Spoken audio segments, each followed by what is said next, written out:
Hello everyone, and welcome back to Let's Play Breath of Fire 2. Last episode, our sister Nina sacrificed herself, or Nina's sister, to become a great bird so we can fly to Evrai and welcome Rand's mom. And before we do that is a very interesting line of dialogue from this pastor. Remember the guy that's been helping us all this time? Yeah, I do. I think it's really cool that you had a guy on the opposing side that's just been a good guy all this time, and it's only now that they start being evil. And what's really cool is he mentions the Lord Evanth's full name. Remember that for later. That's gonna be minorly relevant in an episode from now. Sounds good. But yeah, make sure you redo Genie Fusion and fly south to Evrai to... Well, I'm not sure what we're doing now. It looks like everyone's pretty happy. Look at that kid. Right. I mean, not much to do now. Oh, and some old granny, one of them funny pharma folks. So she is here. Grandma Rand is here. That's comforting. Indeed. It's nice to have a clear direction for once, isn't it? Yeah, it looks like the game is finally picking up, huh? Yeah, they even name-dropped one of the leaders of Evan, Habalk. Yeah, although this still feels like something that we should have seen like 10 episodes ago. Well, grading on a curve, right, Skyzo?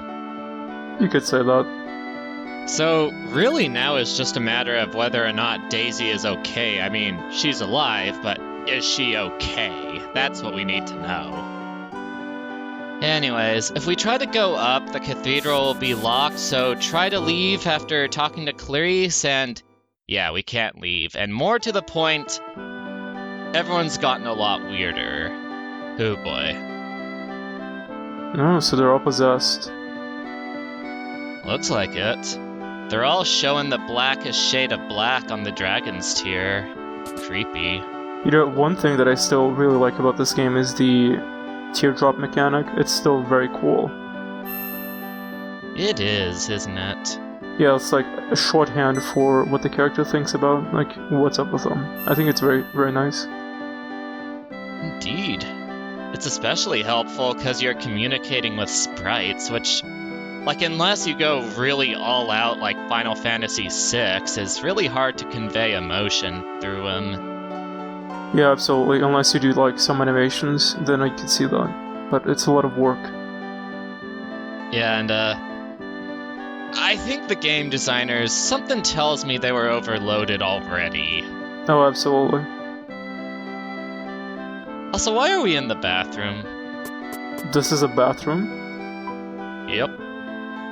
That's weird. Ah, okay. Somehow someone saw us, so we're gonna need to take this toilet to get outside. How fortunate that it's clean. Well, it is a church. Also, here's a funny moment coming up. No! Never! Alright, fine. Yeah, that was a little dramatic of the game. I like it though. And obligatory reference to empty inventory, slot glitch, and holy scarf in front of the marching order, yada yada yada. Always go through that. Anyways, we've got another dungeon, and most challengingly of all is that Nina is mandatory for her wings. Make sure she's not in front when you fall down a hole, or that will happen. And yeah, we're gonna see how the random encounters are, shall we? Sure. It's curious that the toilet led down a dungeon. Anyways, these titans, the purple guys, are really scary. They have a 50% crit rate and have the might spell to double each other's attacks. They have 260 HP and no elemental weakness.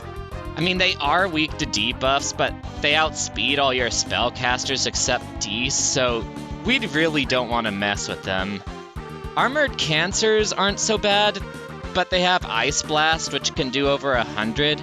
They are weak to ice, though, so Super Sten and Lean can kill one before they move.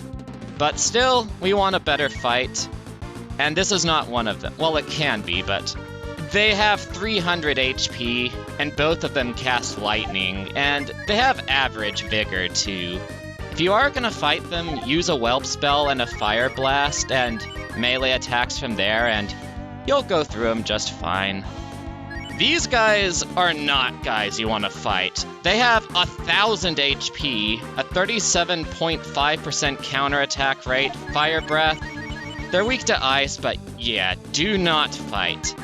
So basically, just keep switching until you get a fight like this. 2 Armored Cancers, one of which I can KO before they move. The other one, the worst it could have done was Ice Blast for 100 ice damage, so we got that in the bag. Make sure you use switch strategically. Alright, fair enough. It still kind of bothers me that we can just skip everything, like the hard encounters. I feel like those would be exciting. Well, to be fair, this was a really short dungeon, so we would have only fought one enemy anyway. I think the game just sort of balanced itself around that, kind of like it does with the bosses. I guess so. Anyways, that Angler's Rot, make sure you get it, cause next episode we are going to be fishing out some of the game's best equipment. It's going to be exciting. It was originally part of this episode, but then I looked at it and thought, this is much too long. That's nice, it looks like the end game is on the horizon. Indeed. Anyways, this would be Kodo. This is what Gandalf the Elder Tree was talking about when he spoke of some guys opposing the Church of Saint Ivan. And no, you couldn't have come here earlier because there would have been a guard blocking your way. By the way, ready for a new character, Skyzo? You mean like a new party member? Because that'd be interesting. Maybe, but regardless, his name is Tigga, as in Tigger. That's mildly interesting. Oh, and I should also say, you absolutely need Lean to be in your party, because it turns out she does have a field ability besides hunting. It's smashing some boulders in your way, but these boulders only appear like twice in the entire game, including here, because, well, I guess they absolutely needed her here for this cutscene for reasons you'll see later. But it's alright, because she's also really useful for this next dungeon. Just make sure you also keep her in your party for after said dungeon, because we're going to be back here a few times, and it's going to be really, really inconvenient having to swap her in and out all the time while we're going through this part of the game. You got all that okay? Okay? Okay. So what is going on here? Well, we're meeting the leader of the resistance to the Church of Eva. And this would be Tigga, and Clarice is the compatriot, the woman that we saw in the cathedral, but uh-oh, there's been a snag. You know what that means, Skyzo. Is there going to be a side quest? Yeah. So at least we're working towards something this time. You're right about that. And I do like his character. Yeah. Breath of Fire 1 was kind of like that too, where you were always off on one fetch quest or another, but the difference is you had a clear bad guy from the start, the Dark Dragon Empire that had already conquered the world, and you were looking for your sister. So while on those fetch quests, you were taking down generals, armies, and the Empire's top men, basically systematically dismantling it everywhere you went. So you always had a clear overall goal. Right. You know, now I wonder if there are, like, how many solo sections that are left, I wonder? Technically 1, but effectively 0. It's a strange way to put it. You'll see what I mean. Also, this here is Deese's home. We're stopping by here for a turbocharge even though we're not recruiting the character herself. Because that turbocharge is gonna help us cook some gold bricks in the next episode. And hey! New dungeon music! Isn't that great? Yeah, almost feels like a different game, huh? Yeah. It's amazing how much that helps. Oh, uh-oh. Okay, so we've got a lot of items. We need to do some equipment feng shui.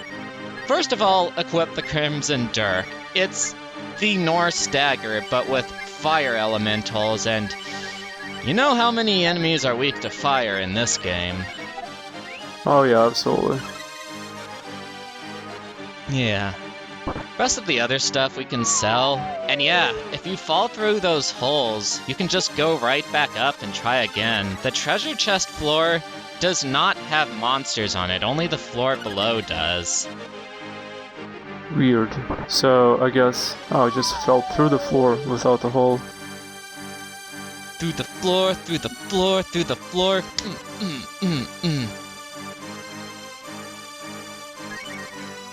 Anyways, here's something interesting. Depending on which face you're on when you get an encounter, different things can happen. Most importantly, we want to be on one of the yellow faces because if we get lucky enough, they can actually have us skip the dungeon entirely, which is much preferable to, say, dealing with the angry faces and getting poisoned, dropping Zenny, all that stuff. And it happens often enough that it's reliable. Anyways, here's another new monster, the grub worms. They're weak to lightning, but we don't really have that, and they have 188 HP. So, they also have Dream Breath to put you to sleep, so let's switch it up. Anubis mummies. They're extremely fast, even Super Sten can't outspeed them without his speed suit, and they each have Ice Blast, so we're gonna put that on him, and we're gonna switch out to another one, right about now. Ah, here's a better one. 1 Anubis mummy and 2 zombie thieves. All of these are weak to fire, and all of these go down to 2 fire blasts / fire spices. So whatever encounter you get, make sure it only has 1 Anubis mummy, and then blast the rest to Kingdom Come with your spices and magic. And that will do you good. There's even another monster called the Demon Spider, but they also go down to fire spices and aren't too strong, so I didn't see the point in showing them off. Right, and I wonder who's paying this old man to stay in a dungeon by himself. Don't even worry about it.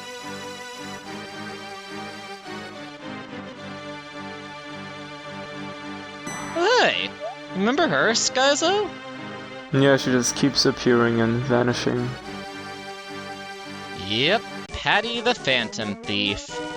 You think she's the sponsor for the Resistance? I have no idea, although I imagine she could be related. Probably. I do know that they sent us off to find some sponsor or another, and, well, here she is.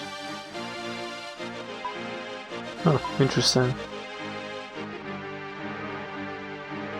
Also, here's another reference to Breath of Fire 1. Donk was actually the original Japanese name of a character translated as Karn. I don't know why Woolsey translated him that way, but he did. So, there's something neat. And Donk, or Karn, was a master thief, just to be clear. There's no chance he would know that was a reference unless you knew about the translation, I'd imagine. Unfortunately, that is the case. Japanese people would, though. Yeah, that's true. Well, we got the thieves. Oh. Well, we better hope she's the she's the sponsor now, huh? I mean, we could have chased her, I don't know why we didn't. Don't even worry about it. We'll pick up on that next episode. This is Fiona Day Quester signing out to one of the game's best music tracks. See you tomorrow to see where it all leads us. Have a nice day, everyone, and God bless you. I do love this track, though, and I'll see you later, YouTube. See ya.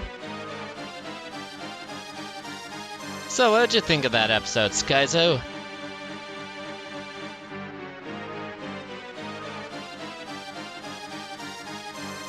Skyzo, I don't think I hurt you. Exactly. Now didn't I tell you that would happen, Skyzo?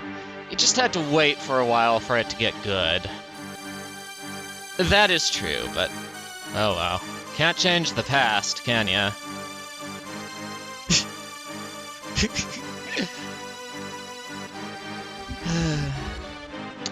Oh well.